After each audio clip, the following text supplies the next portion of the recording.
오전 1, 2부 예배 때 제가 건강은 능히 백수, 축복은 능히 믿음 이렇게 했더니 우리 은혜부 권사님들이 이번 주 목요일 날 갈비 먹기로 했는데 갑자기 능히 백숙 먹자고 해서 내가 이거 영향을 준 것 같아서 예, 하여튼 뭐 이 능히의 믿음에 대해서 이야기했습니다만은 믿음의 능력과 풍성함, 그것은 어쩌면 능히의 믿음의 단계로부터 시작이 된다고 볼 수 있어요. 믿음이라고 하지만 다 같은 믿음이 아니라 그 믿음이 능히의 믿음의 단계에 이를 때 그때부터 믿음은 능력을 경험하는 것입니다. 저는 늘 불만이 뭐냐면, 아니 예수님 베드로 나보다 별로 그렇게 배경도 그렇게 대단하지도 않고 지혜도 나보다 많지 않은 것도 같고 또 매력도 그렇게 넘치지도 않는데 왜 그에게는 이렇게 능력과 권능을 행하게 하시고 왜 나한테는 안 주십니까? 이런 섭섭함을 가끔씩 가질 때가 있었어요. 그러다 그 차이가 뭘까 봤을 때 내가 어쩌면 이 베드로보다 많이 부족한 것, 그것은 바로 믿음이겠구나 하는 생각이 들었습니다. 베드로의 믿음, 그것도 어떤 상황이에요? 자기 인생에 목숨이 왔다 갔다 하는 순간, 자기 인생의 모든 걸 다 바쳐야 되는 순간, 자기의 이 선택이 자기 삶의 모든 걸 다 버려야 되는 순간에 그는 믿음으로 섰다는 거예요.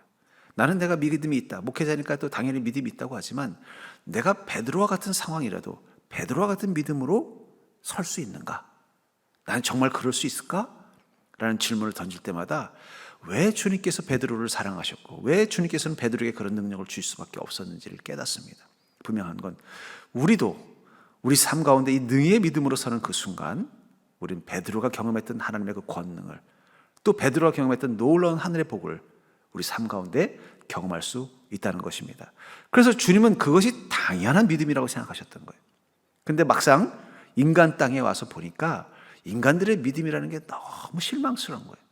아니 믿음은 당연히 이런 것이지, 어쩌면 주님께서 생각하는 믿음의 기준은 바로 이 능히 믿음이에요.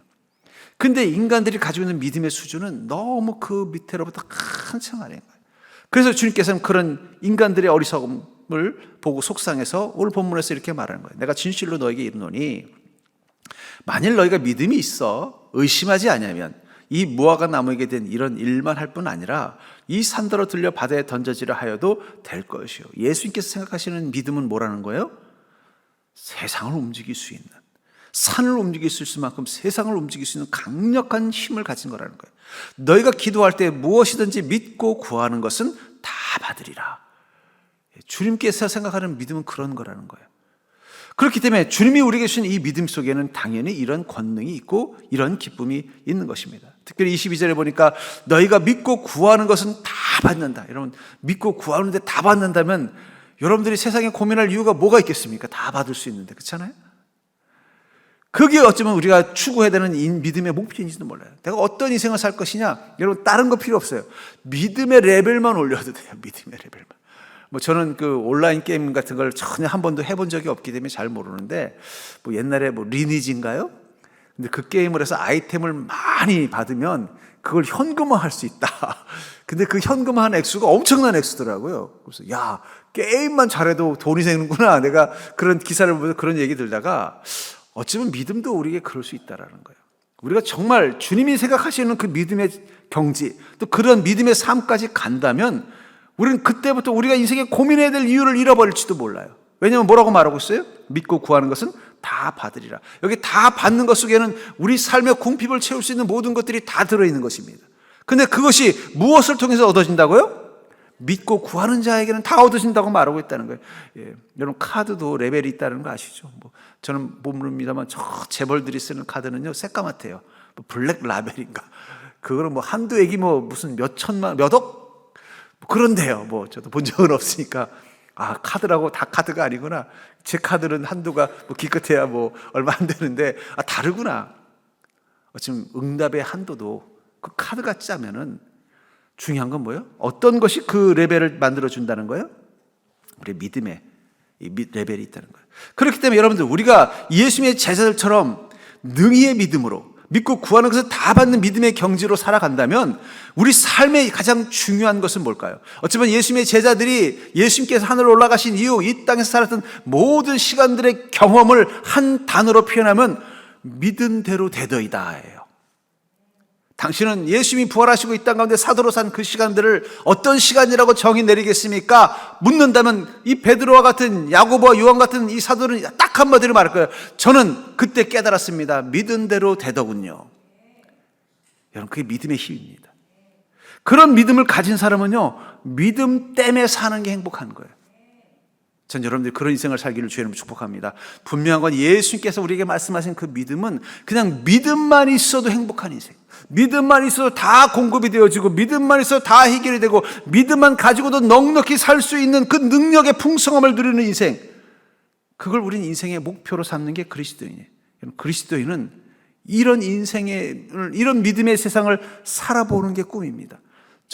저와 함께 여러분들 그런 꿈을 꾸는 자가 되기를 주의 이름으로 축복합니다. 결국 우리가 인생을 통해서 그리스도인이 도전하는 건 뭐예요? 믿음 하나만 있어도 충분할 수 있는 인생. 우리가 한번 그걸 경험해 봐야 되지 않겠습니까? 평생 믿음 가지고 살았는데 한도가 70만 원밖에 안 돼가지고 뭐 쓸데가 없는 카드 하나 가지고 있는 것과 같은 그런 인생이라면, 좀 우리가 물질적인 세상 속에서는 그게 초라함이라면, 믿음도 그렇다는 거예요. 믿음은 가지고 있었지만 그 믿음이 내 삶에 어떤 것도 채워주지 못하고, 내 인생에 어떤 기쁨도 되지 못하고, 내 인생에 어떤 것도 해결해 주지 못한다면 우리는 그런 믿음인 거예요. 그런 믿음. 그런데 반대로 주님께서 우리에게 말씀하시는 믿음은 어떤 믿음이라는 거예요? 너희들이 가지고 있는 그 믿음 하나만 가지고도 너는 이 땅의 모든 것들을 다 기뻐하고 감사하고 만족하며 살 수 있는 능력이 담겨져 있다는 거예요. 아무것도 없어도 믿음 하나로만 행복할 수 있는 단계가 있다면 우리는 그런 인생을 향해서 나아가야 되지 않겠냐는 것입니다. 그렇다면 믿음 하나 때문에 행복할 수 있는 인생이 되기 위해서 가져야 되는 이 능히 믿음의 특징은 무엇일까요? 저는 그것을 통해서 여러분들의 믿음도 이제는 백숙이 아니라 능히 백숙, 믿음이 아니라 능히 믿음으로 나아가는 자가 되기를 주의 이름으로 축복합니다. 그렇다면 이 능히 믿음의 특징은 뭐냐? 이미 이루어졌음을 믿고 선포하는 믿음이라는 거예요. 능히 믿음을 가진 사람들의 특징이 뭐냐면 이미 이루어졌음을 믿고 선포하는 믿음을 가지고 있다는 거예요. 여호수아서 6장 16절에 보면은 7번째 제사장들이 나팔을 불 때 여호수아가 백성에게 이르되 외치라, 여호와께서 너에게 이 성을 주셨느니라. 이스라엘 민족이 가나안을 정복하러 가는데 여리고 성이라는 크고 요새와 같은 단단한 성이 있었습니다. 이 성을 무너뜨리고 지나가야만 안으로 이스라엘 깊숙이 들어갈 수 있는 거예요. 왜냐하면 여리고 성은 요단강변에 있는 접견에 있기 때문에 어떻게 보면 이스라엘의 초입에 있는 겁니다. 이 성에 있는 적군들을 다 쫓아내고 그 성을 정복해야 안으로 들어가지, 만약에 이 성을 놔두고 지나가잖아요. 그럼 어떻게 되겠어요? 이 성에 있던 이 가나안 군대들이 나와서 이스라엘 군대 뒤를 공격하면요, 양쪽으로 협공당하는 거예요. 그래서 반드시 그 성을 허러하고 무너뜨려야 되는데 워낙 크고 견고한 단단한 성이에요. 왜냐하면 그 당시 때도 그랬지만 이 여리고성, 우리 삭개오가 살던 곳이 여리고성이잖아요. 하나님께서 여리고성 짓지 말라 그랬는데도 왜 다시 쌓아서 살았을까요? 그만큼 가치가 있는 거예요. 왜냐하면 거기는 무역의, 이 소위 말하는 우리로 치면 어디 부산항 같은 곳이기 때문에. 그 물자들이 다 이스라엘 땅에 가려면 글로 가야 되고, 또 이스라엘에 있는 물자들이 또 저 아랍 쪽으로 가려면 그쪽을 통과해야 되니까 거기는 사람들이 모이고 돈이 모이니까 성이 필요하고, 그러니까 또 성을 쌓지 말란데도 성을 견고하게 쌓을 만큼 그 성은 아주 풍요로운 성이었단 말이에요. 거기다 풍요롭기 때문에 그걸 지키기 위해서 더 견고한 성을 만든 거예요. 그것을 무너뜨리는 건 쉽지 않은 일이었습니다. 근데 이 여호수아에게 하나님께서 어떤 믿음을 줬어요? 너는 그 성을 무너뜨릴 때 딴 거 할 거 없다. 그냥 그 성을 돌기만 하라고 말씀하셨다는 거예요. 그리고는요, 그것을 믿고 여호수아는 뭐라고 말하고, 너에게 이 성을 주셨느니라. 소위 말하는 미래형이 아니라 과거형을, 이미 이루어졌다고 말하는 거예요. 현재 완료형을 쓰고 있다는 거예요. 주실 것이다가 아니라는 거예요. 또 20절에 보니까 이에 백성은 외치고 사람들은 나팔을 불며 백성이 나팔 소리를 들을 때 크게 소리를 질러 외치니 성벽이 무너져 내린지라. 주님께서 뭐라고 말씀하셨어요? 넌 가서 외치기만 하면 된다는 거예요. 7번 돌고 마지막 6번, 하루에 한 번씩 돌고 마지막 7째 날 7번 돌고 나서 어떻게 되는가? 소리를 치면 이 성은 주신다라고 명령하는 그 순간 그들은 그 말에 순종하고 소리를 질렀더니 성벽이 무너져 내렸다는 거예요. 이 성벽은 어떻게 무너졌을까요? 하나님의 말씀 앞에 순종해서 하루에 한 번씩 6일 동안 돌고 6번이죠. 마지막 날 7번 돌았으면 총 13번 돌아서 무너진 게 아니에요. 물론 13번 돌아야 됐지만 제일 중요한 건 뭐예요? 소리질러 외쳤을 때 무너졌다고 말하고 있다는 거예요. 크게 소리질러 외치니 성벽이 무너져 내린지라. 만약에 13번 다 돌았는데 외치지 않았으면 어떻게 했을까요? 안 무너졌을 수도 있어요. 우리가 어떨 때는 이 13바퀴의 믿음을 가지고 살 때가 있어요. 날마다 믿음으로 매일매일 한 바퀴 돌듯이 믿음으로 살아갑니다. 근데 내 인생에 아무 일도 일어나지 않아요. 너무 낙심하지 마십시오. 그 시간도 우리에겐 필요해요. 날마다 믿음으로 내 삶을 살아가는 거. 근데 그 순간, 어느 순간 주님께서 우리 안에 명령하실 때가 있다는 거예요. 이미 내가 이 성을 줬다는 걸 믿고 소리 질러 외치라고 말씀하실 때가 있다는 거예요. 외치다라는 말이 히브리어로 루아라는 말인데 이건 승리하여 외치다는 뜻이에요. 뭐가 같다고 할까요? 2002년도 월드컵 때 우리나라가 8강에서 스페인과 소위 말하는 4강전을 치르고 있었습니다. 여러분, 스페인은 그 당시 때 세계 랭킹 5위 안에 드는 최고의 팀이었어요. 거기랑 우리나라가 싸운다는 게 이게 승리, 상상도, 이길 거라고는 아무도 상상 못했어요. 근데 전반 후반 비겼어요. 그래서 무승부가 돼서 승부차기라. 그것만 가지고도 막 저희 한국에 있는 우리 한국 사람들 막, 야, 우리가 스페인하고 비겼다니, 야, 이게 대단하다고 승부차기를 들어간 거예요. 근데 승부차기에서 그만 마지막 홍명보 선수가 골을 넣으면서 우리가 5대4인가 5대3으로 이겼어요. 그때 갑자기 함성 소리가 와 들리는데 그 함성 소리는 월드컵 경기장에서 들린 게 아니라 길거리에서 들리고 아파트에서 들리고 난리가 났어요. 대한민국 전체가 함성을 들렸어요. 그 함성이 뭐라고요? 루아, 우리가 승리했다. 근데 주님께서는 이 여리고 성벽을 무너뜨릴 때 그 루아를 언제 하라고 그랬어요? 성벽이 무너지고 나서가 아니라 마지막 13바퀴를 돌고 나서 하나님께서 그 승리의 함성을 외치라고 했다는 거예요. 우리가 이겼다. 제가 한번 여리고 성 사람들의 관점에서 볼 거예요. 이 사람들이 용맹하다는 이 이스라엘 군대가 와서 싸울 생각은 않고 첫째 날 한 바퀴 돌고 가길래 얘네들이 왜 저러나. 둘째 날 또 한 바퀴 돌길래 얘네들이 겁을 먹었나. 셋째 날, 넷째 날 얘네들이 지금 공격할 자리를 찾는데 못 찾고 있구나.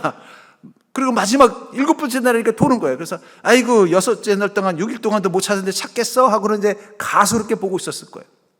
그러더니 또 7번을 계속 드는 거예요. 아이고 오늘은 뭘 좀 어떻게 해보려고 하는데 도저히 못 찾는구나. 근데 갑자기 와 소리면서 우리가 이겼다 그러는 거예요.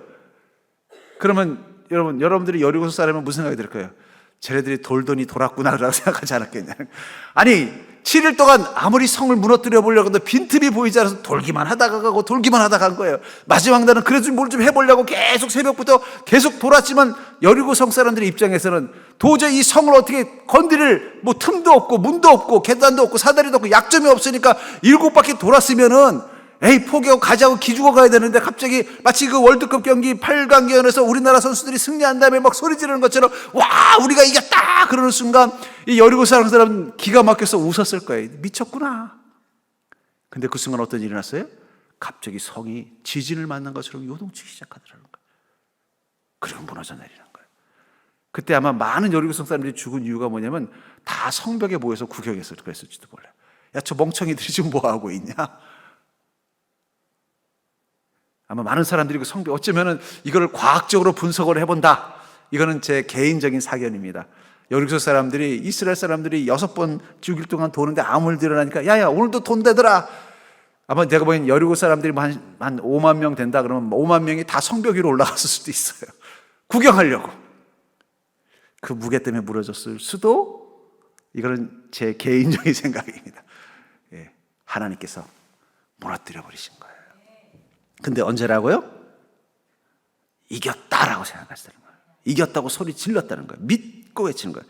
오늘 보면 마태복음 21장 22절을 마가복음은 이렇게 또 번역하고 있습니다. 이렇게 또 설명하고 있습니다. 그러므로 내가 너에게 말하노니 무엇인지 기도하고 구하는 것은 받은 줄로 믿으라. 뭐라고 말하고 있어요?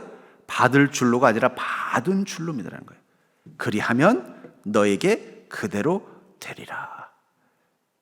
여러분, 저도 기도할 때 소위 말하는 능히의 믿음을 경험할 때가 있어요. 뭐냐면 받은 줄로 믿어지는 때가 있다는 거예요.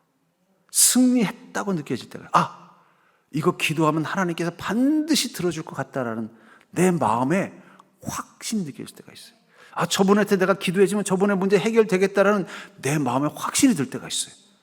그 확신이 매일 들면 그냥 제게서 그냥 은사가 막 나타날 텐데, 이게 가끔씩 베데스다 목가처럼 가끔씩 주시는 게 문제예요. 근데 분명한 건 그땐 저는 깨닫습니다. 저분 저거 응답 받는다. 저분 저 문제 해결된다. 나는 그냥 숟가락만 들 뿐이다고 딱 기도하면요, 진짜 치료가 되고 낫고 해결이 되더라는 거예요. 그 단계가 있다니까요. 받은 줄로 믿어지는 단계다. 전 여러분들이 그런 믿음의 단계를 소망하는 자 되기를 주의를 축복합니다.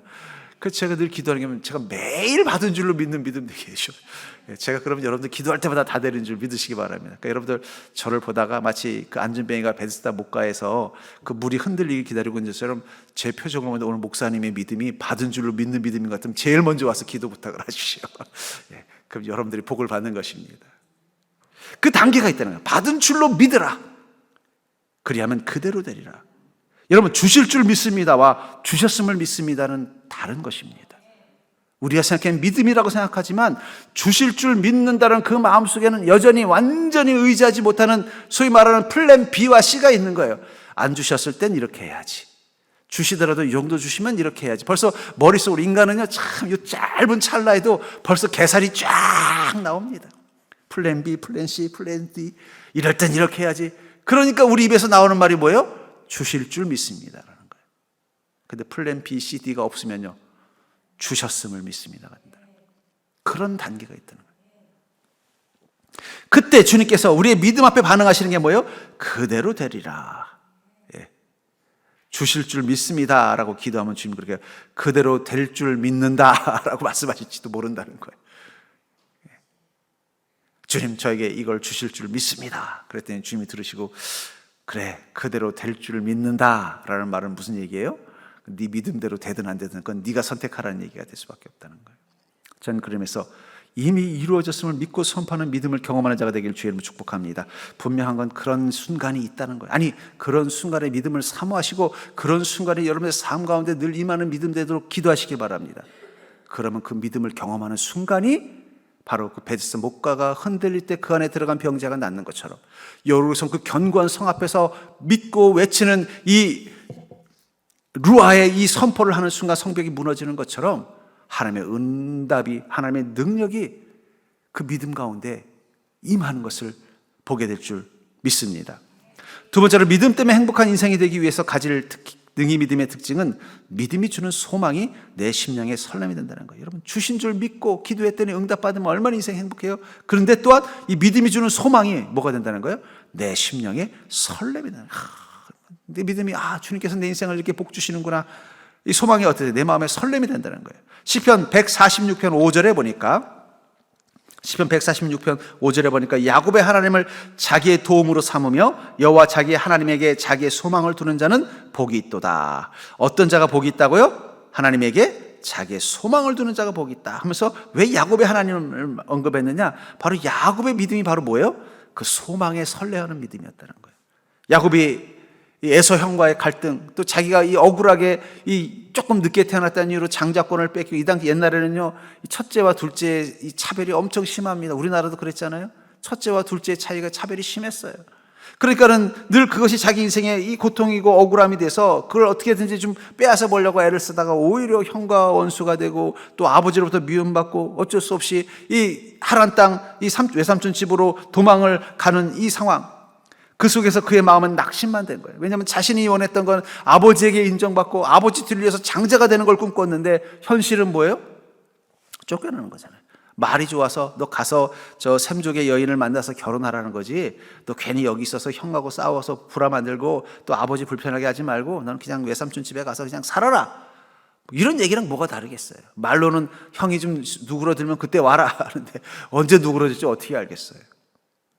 결국 자신이 버림받은 느낌 가지고 낙심하면서 베델에 가는데, 하란을 가는데, 이 베델에 잠시 있으면서 거기서 어떤 하나님을 만나요? 낙심 가운데 가득했던 자기 마음 가운데 소망을 주시는 하나님을 만났다는 거예요.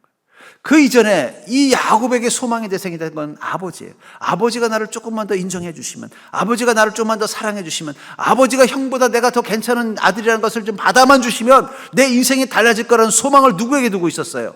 아버지에게 두고 있었어요. 근데 그는 베델에서 소망의 대상이 바뀌었습니다. 아버지가 아니라 하나님께 소망을 두는 자가 됐다는 거예요. 그래서 창세기 28장 13절부터 16절은 이 고백을 합니다. 또 본즉 여호와께서 그 위에 서서 이르시되 나는 여호와니 너의 조부 아브라함의 하나님이여 이삭의 하나님이라. 내가 누워있는 땅을 내가 너와 내 자손에게 주리니 내 자손이 땅에 티끌같이 되어 내가 서쪽과 동쪽과 북쪽과 남쪽으로 퍼져나갈지며 땅의 모든 족속이 너와 내 자손으로 말미암아 복을 받으리라. 내가 너와 함께 있어 내가 어디로 가든지 너를 지키며 너를 이끌어 이 땅으로 돌아오게 할지라. 내가 네게 허락한 것을 다 이루기까지 너를 떠나지 아니하리라 하신지라. 야곱이 잠이 깨어 이르되 여호와께서 과연 여기 계시거늘 내가 알지 못하였도다. 저는 여기서 가장 재미있는 감동이 되는 게 뭐냐면 야곱이 잠에 깨어 이르되 여호와께서 과연 여기 계시거늘 내가 알지 못하였도다. 이 말은 뭐예요? 하나님이 원래 베델에 계셨던 게 아닙니다. 근데 어떻게 베델에 계셔요? 야곱을 만나러 찾아오신 것입니다. 하나님 원래 베델에 계셨던 게 아니라 야곱을 만나러 찾아오신 거예요. 여러분, 우리가 인생에 낙심하고 인생에 실망하고 인생에 대해 지쳐 있을 때, 그래서 마치 그 베델에서 야곱이 돌베개를 베고 자는 것처럼 눈물의 베개를 베고 잠결에 들었을 때 우리는 버림받은 자가 아니라 주님이 우리를 만나러 여기까지 달려오는 인생이라는 사실입니다. 그게 주는 소망이 있다는 거예요. 그곳에서 하나님은 세 가지 소망을 주죠. 첫 번째 뭐예요? 내가 누워있는 땅을 내가 너와 내 자손에게 준다 하면서 아브라함과 이삭의 하나님이라고 말한 이유는 뭐예요? 내가 너에게 장자권을 주겠다는 뜻이에요. 아버지는 인정하지 않고 형은 용납하지 않겠지만 나는 너에게 아버지 이삭과 할아버지 아브라함의 대를 이어서 장자권을 주겠다는 거예요. 그 소망을 준 거예요. 또 두 번째, 내 자손이 땅에 티끌같이 되어 내가 서쪽과 동쪽과 북쪽과 남쪽으로 퍼져나가지만 땅의 모든 족속이 너와 내 자손을 말미암아 복을 받으리라. 아브라함에게도 준 복이죠. 영향력. 세상에 선한 영향력을 미치는 권능을 가진 인생으로 만들어주겠다는 두 번째 소망을 또 주셨다는 거예요. 세 번째로는요, 내가 너와 함께 있어 내가 어디로 가든지 너를 지키며 너를 이끌어 이 땅으로 돌아가게 할지라. 내가 내게 허락한 것을 다 이루기까지 너를 떠나지 아니하리라. 하나님이 함께 하시고 보호하시고 동행하시겠다는 이 세 가지 소망. 야곱은 소망을 다 잃어버리고 아버지에게 소망을 두고 있었던 야곱은 오히려 그 소망 때문에 아버지로부터 미움받고 버림받아서 이 베델에서 고아처럼 쓰러져 있을 때 하나님이 친히 이 베델까지 달려오셔서 세 가지 소망을, 야곱, 너는 이제부터 아버지가 아니라 나에게 소망을 두어라. 나는 너에게 세 가지 약속을 할게. 하나님, 네가 아버지 이삭, 할아버지 아브라함 뒤를 이어서 내가 택한 민족의 조상이 되도록 내가 너를 장자권을 줄게. 그리고 너는 앞으로 복의 통로가 돼서 이 땅에 선한 영향을 미치는 권능의 삶을 사도록 내가 힘이 되어줄게. 그리고 네가 무엇을 하든 어디에 있든 심지어는 네가 이 고향으로 돌아오고 싶을 때 돌아올 때까지도 나는 너를 떠나지 않을게. 이 소망의 약속을 받고 일어나자 야곱 16절에서 뭐라고 말한 거예요? 여호와께서 과연 여기 계시거늘 내가 알지 못하였도다. 야곱이 그것을 발견한 건 무엇입니까? 바로 하나님의 소망, 하나님이 그에게 주신 소망, 약속이었다는 거예요. 그게 가슴을 뛰게 한 거예요. 아, 그렇구나. 처음에는 이 베델에 오면서 아이고 고향에도 못 들어가고 뭐 장자는커녕 이제 외삼촌 집에서 더부살이하고 난 어떻게 살아야 되나 낙심되고 근심된 마음이 있었는데 이제는 그 마음이 설렘으로 바뀐 거예요. 하나님이 그에게 세 가지 소망을 주게. 이게 내 인생 가운데 이루어지겠구나. 우리 오전에도 얘기했잖아요. 소망이 있어야 믿음에 무엇이 생긴다고요? 힘이 생기는 겁니다. 그 소망을 품고 나니까 야곱은 더 굳건한 믿음 가지고 하란 땅, 뭐 기대할 게 없는, 오죽 했으면 할아버지 이 아브라함이 떠나왔던 그곳에 가서 그는 그 소망을 품고 믿음의 힘으로 어떻게 돼요? 하나님의 약속을 하나씩 이루는 인생으로 변화되지 않습니까? 결국은 이 그리스도인의 모든 소망은 하나님을 만나서 그 하나님의 약속을 받고 그 약속을 날마다 기대하며 사는 것입니다. 그래서 저는 우리 성도님들께 늘 그렇게 말씀드려요. 여러분들이 정말 하나님을 만났다면 하나님의 약속을 만났는지 한번 보라는 거예요. 하나님의 약속이 무엇입니까? 여러분들을 향하신 주님의 약속이 무엇입니까? 아브라함에게 주신 약속이 있고 또 이삭에게 주신 약속이 있고 이 야곱에게 주신 약속이 있고 요셉에게 주신 약속이 있는 것처럼 여러분들을 향해 주님이 주신 약속이 무엇이냐는 거예요. 그 약속을 기억하면서 그 약속이 이루어질 날을 소망하면서 사는 순간 우리는 오늘 하루도 내 마음에 그 설렘이 있는 거예요. 여러분, 우리가 믿음으로 사는 오늘은 어떤 시간이든 좋은 일이 있든 나쁜 일이 있든 힘든 일이 있었든 아니면 즐거운 일이 있었든 편했든 고단했든 중요한 건 하나님의 약속이 이루어지는 과정 중에 한 부분이라는 거예요. 그것을 기억하기 때문에 우리는 어떻습니까? 이 속에서도 믿음을 잃어버리지 않고 감사를 잃지 않고 평안을 잃지 않는 것입니다. 그래서 시편 40편 5절에 보면은 내 영혼아 내게 어찌하여 낙심하며 어찌하여 내 속에서 불안해하는가? 너는 하나님께 소망을 두라. 여러분, 우리가 언제 내 마음의 평안을 또 내 인생에 대한 확신을, 내 인생의 기쁨과 감사를 회복할 수 있어요? 하나님께 소망 둬야 돼요. 야곱처럼 아버지에게 소망 두면 실망합니다. 야곱은 한 번 더 실패를 하죠. 하란에서 또 라반에게 소망 뒀다가 몇 번을 사기를 당하잖아요. 예. 하나님께 소망을 두는 하나님께. 그가 나타나 도우심으로 말미암아 내가 여전히 찬송하리로다. 전 여러분들이 어떠한 순간에도 하나님께만 소망 두는 자가 되기를 주의를 축복합니다. 아마 이 시편 42편을 야곱이 고백하고 은혜 받았다면 아마 외삼촌 라반에게 몇 번 사기 당하고 나서 그렇지, 내가 하나님께만 소망 둬야지. 혹시 여러분들 사람들에게 실망하고 사람들에게 이용당하고 사람 때문에 고통받은 경험이 있다면 스스로에게 이렇게 고백하길 바랍니다. 너는 어째서 불안해하느냐? 너는 하나님께만 소망 둬라. 여러분들이 하나님께만 소망 두는 믿음으로 사는 자가 되기를 주님 축복합니다. 세상 소망은 우리를 실망시켜도 하나님을 향한 소망은 우리를 늘 설레게 할 것입니다. 세 번째로 믿음 때문에 행복한 인생이 되기 위해서 가져야 되는 능히 믿음의 특징은 주님을 믿기에 내 모든 것을 주께 맡기는 믿음이라는 거예요. 정말 주님을 믿는다면 나의 모든 것을 어떻게 해요? 주님께 맡긴다는 거예요. 시편 60편 5절에 나의 영혼아 잠잠히 하나님만 바라라. 물은 나의 소망이 그로부터 나오는도다. 하나님만이 나의 소망임을 고백했다면 우리는 어떻게 할 수밖에 없어요? 잠잠히 하나님만 바라볼 수밖에 없다는 거예요. 이 잠잠이라는 단어가 히브리어로 다맘이라는 말인데 이게 죽게 하다는 뜻이에요. 여러분, 죽어야만 잠잠한 겁니다. 예. 안 죽고 자도 잠꼬대를 하고 이 소위 말하는 엎치락뒤치락 하는 거예요. 죽어야 가만히 있는 거예요. 여기서 말하는 잠잠이라는 건 뭐예요? 너 영혼아 죽은 것처럼 하나님을 바라보라는 거예요. 결국 죽게 하다는 얘기는 뭐예요? 모든 게 다 스톱되고 하나님에게만 집중하는 믿음이 된다는 거예요. 죽은 자처럼 하나님께 집중한다는 건 뭐예요? 전적으로 하나님을 의지하는 거예요. 여러분, 이 좀비라는 말이 요즘 아주 막 흔한 말이 됐잖아요. 근데 이 좀비라는 말은 사실은 이 아프리카의 부두교에서 나온 거예요. 부두교에서는 이제 이게 아프리카에 있던 부두교가 이제 소위 말하는 남미로 흑인들이 오면서 이 중미 남미 쪽에서 이 부두교들 중에 이 좀비를 만든다라는 이 소위 말하는 실제인지 아닌지는 모르지만 그런 이야기들인데 어떻게 하느냐? 이 죽은 시체에다가 이 저주를 건대요. 그럼요, 시체가 살아나서 움직인대요. 근데 움직이는데 어떻게 움직이느냐? 자기에게 저주를 건 사람의 말에만 움직인다는 거예요. 무슨 말인지 이해되시죠? 죽은 시체만 아무것도 못하는 거잖아요. 근데 거기다가 이제 어떤 주술이나 저주를 걸어서 살아나게 하는 게 좀비래요. 근데 이 좀비의 특징은 뭐냐? 자기에게 저주를 하거나 주술을 건 사람의 말에만 움직이지 다른 존재의 말에는 움직이지 않는다는 거예요. 그 명령만, 그게 좀비예요. 그게 요즘 이제 흔한 어떤 호러물이나 어떤 그런 어떤 뭐 괴수물에서는 뭐 좀비가 나오는데 저는 그걸 보면서 어쩌면 우리는 어쩌면 영적인 의미에서는 좀 그런 존재가 돼야 돼요. 우리는 예수 그리스도의 십자가 아래서 이미 죄와 사망으로 죽은 우리를 주님이 다시 살리셨습니다. 그렇다면 이제는 내가 사는 게 아니라는 거예요. 내 안에 주님이 사시는 거예요. 내 안에 주님이 사신다는 얘기는 뭐예요? 주님이 말씀하실 때, 주님이 명령하실 때, 주님이 이끄실 때, 주님이 행동하실 때만 움직일 수 있는 거예요. 그게 바로 잠잠히 바라는 거예요. 내일 바쁘게 하다가 알았어요, 잠깐만요 주님, 그래요, 뭐 어떻게 하시라고요? 이게 잠잠히 바라는 게 아니에요. 내 것은 아무것도 없음을 내려놓고 주님에게만 집중하는 겁니다. 그리고 주님께 모든 걸 맡길 수밖에 없어요. 그 순간 어떻게 돼요? 주님을 믿기에 대해 모든 것을 맡기는 믿음. 그게 바로 능히의 믿음이라는 것입니다.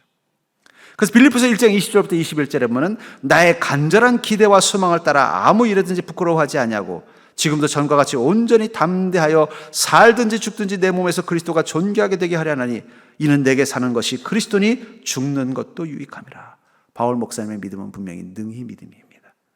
그 믿음을 가지고 사셨기 때문에 바울 목사는 그 믿음 하나만 가지고도 전지 중에 로마로부터 스페인으로부터요, 그리스로부터 또 마게도니아, 또 터키, 이 모든 지역을 거침없이 다닐 수 있었어요. 거침없이 다닐 뿐만 아니라 때는 자기를 죽이려는 원수들의 틈 앞에서도 당당할 수 있었고, 그 높고 높은 왕 밑에서도 끄떡 없었고요, 험한 파도를 만난 그 파도 폭풍 가운데서도 그는 끄떡 없었던 모든 비결은 뭐라고 말하고 있어요? 능히의 믿음. 근데 그가 능히의 믿음을 가졌다는 증거가 뭐라는 거예요? 뭐라고 말하고 있어요? 내게 사는 것은 그리스도입니다. 능히의 믿음을 경험하는 순간, 내 안에 사시는 것은 그리스도의 영이신 성령님밖에 안 계시는 거예요. 내가 없어지는 걸 경험하는 거예요.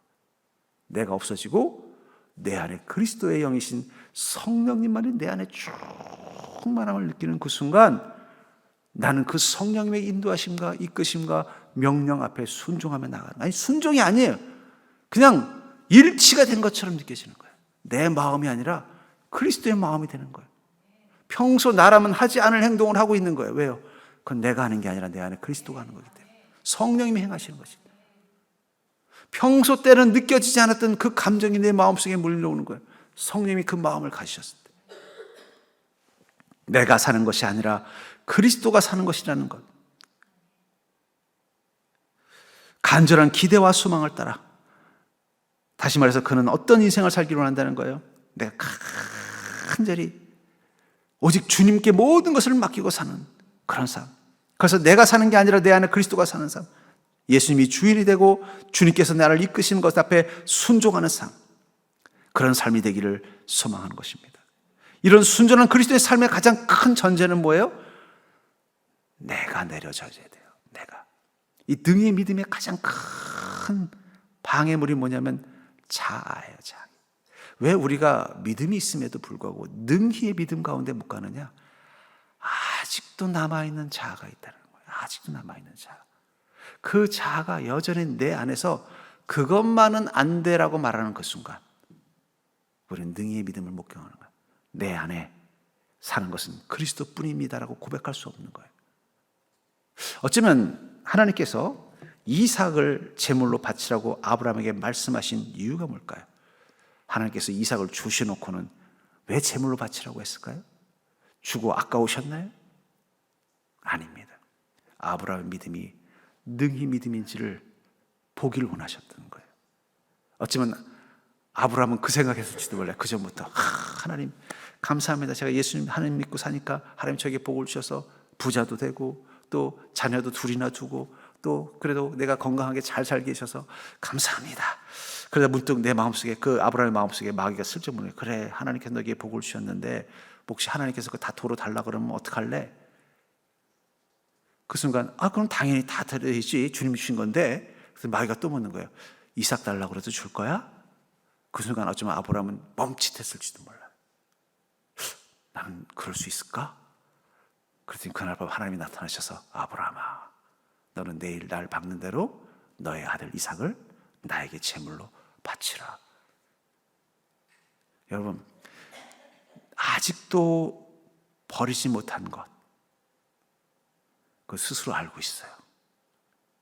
자기 스스로 안다는 거예요. 어쩌면 주님께서 이 아브라함을 만나서 아브라함아, 너의 아들 이삭을 내일 제물로 바치라라고 말씀하기 바로 직전에 성경에는 없지만 그런 사건이 있었을 수도 있다는 거예요. 마귀가 와서 아브라함, 너 좋겠어? 하나님이 너에게 다 복을 주시고 뭐든지 다 응답하시고 제 부자도 되게 해주시고 자녀도 태어나게 하시고 건강하게 해주고 또 이제는 가나안 땅에서 존경받는 또 장로가 돼서 인정도 받고 네가 원하는 대로 다 잘 돼서 좋아. 그래서 그럼 하나님이 다 주신 은혜지. 그 하나님께서 그 은혜 주셨는데 그것도 주신 거 거둬가도 감사하겠네. 그랬더니 당연히 그렇지. 그랬더니 슬쩍 마귀가 그런 거예요. 이삭을 달라고 그래도 줄 수 있어? 라고 어쩌면 물어봤을지 모른다는 거예요.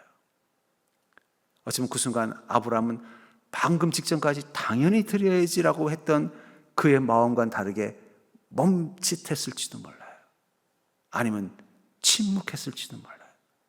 그리고 그날 밤 하나님이 나타나셔서 아브라함에게 내일 날이 밝는 대로 너의 아들 이삭을 내게 제물로 바치라 말씀하셨는지도 몰라요. 거기에 아브라함은 그 음성을 듣고 오래 고민하지 않았습니다. 그리고는요, 자신의 두려움과 자신의 슬픔과 자신의 판단과 자신의 생각을 다 내려놓고 아무 생각 없이 이삭을 데리고 올라간 거예요, 산 위로. 또 마귀는 이삭을 통해서 또 아브라함을 또 유혹했을지도 몰라요. 아버지, 전에 아버지랑 제사 드리러 갈 때 보면은 재물을 가져가더니 오늘은 재물이 어디 있어요? 그 순간 아마 아브라함은 멈칫했을지도 몰라요. 아이고 아들아, 네가 재물이다, 이 말을 어떻게 하겠어요? 내가 너를 어떻게 재물로 하나님께 바치니? 이 생각이 확 들어오려고 하는 그 순간 아브라함은 어떻게 말해요? 하나님이 다 준비하셨다. 그때도 자기의 감정, 아들에 대한 자기의 사랑, 그것까지도 다 내려놓고 그 한마디 하고 두렵지만 힘들지만 아들을 묻고 제물로 바치려고 하는 그 순간 하나님은 뭐라고 말씀하세요? 네가 가지고 있는 그 믿음이 능히 믿음인 것을 내가 이제 알았다. 네가 나를 위해서 못 줄 것이 없다면 내가 너를 위해서 못 줄 것이 어디 있겠니? 너는 구하는 대로 다 그대로 받으리라. 저는 그게 능히 믿음의 축복이라고 생각합니다. 어쩌면 우리가 능히 믿음, 여러분들 믿음 괜찮아요.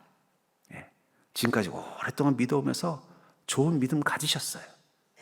그런데 문제는 아직도 내 안에 내려놓지 못한 이삭과 같은 자아가 있다는 거예요. 이걸 내려놔야 능히 믿음 되는 거예요. 옆 사람 보고 그래도 난 이 사람보다 잘 믿잖아요. 그래, 알아요. 그래도 그건 능히 믿음이 아닙니다. 그것은 모든 것을 구하는 대로 다 받는 믿음은 아니라는 거예요. 나는 알고 있어요, 스스로. 내 안에 이삭이 무엇인지. 이것만은 내가 주님께 못 드립니다. 이것만은 주님 말씀대로 못 합니다. 그게 뭔지 스스로 알고 있다는 거예요. 그리고 어쩌면 오늘 밤 주님은 여러분들에게 나타나서 말씀하실 거예요. 내일 그것을 내게 제물로 바치라. 저는 거기서 이제 여러분들 능히의 믿음으로 가는 마지막 계단이라고 생각합니다. 믿음의 날이 가장 날카로워지는 순간, 믿음이 마치 칼과 같다면 그 날이 가장 날카로워지는 순간은 우리 인생의 고난과 환난 가운데서 그럼에도 불구하고 주님을 믿고 따르겠습니다라고 고백하는 시간이라고 생각합니다. 그 능히의 믿음을 가지고 서는 그 순간 세상은 감히 감당할 수 없었던 고난과 환난, 감히 세상은 무너뜨릴 수 없었던 이 요리고성과 같은 거대한 문제도 단칼에 베어버릴 수 있는 게 믿음의 능력입니다. 그러므로 사랑하는 성도님들, 믿음에서 능히의 믿음으로 성장하여서 고난을 무너뜨리고 베어버리는 강력한 믿음으로 무장된 삶을 사는 자가 되기를 주의 이름으로 축복합니다. 고수는 칼 한 자루만 있어도 전 세계를 호령할 수 있는 것처럼 우리가 능히의 믿음 하나만 가지고 있으면 그거 하나만 가지고도 우리는 이 땅을 충분히 살아갈 수 있습니다. 우리 이 땅을 충분히 복되게 살아갈 수 있습니다. 전 여러분들 그 믿음의 능력을 가진 자가 되기를 주의 이름으로 간절히 축복합니다.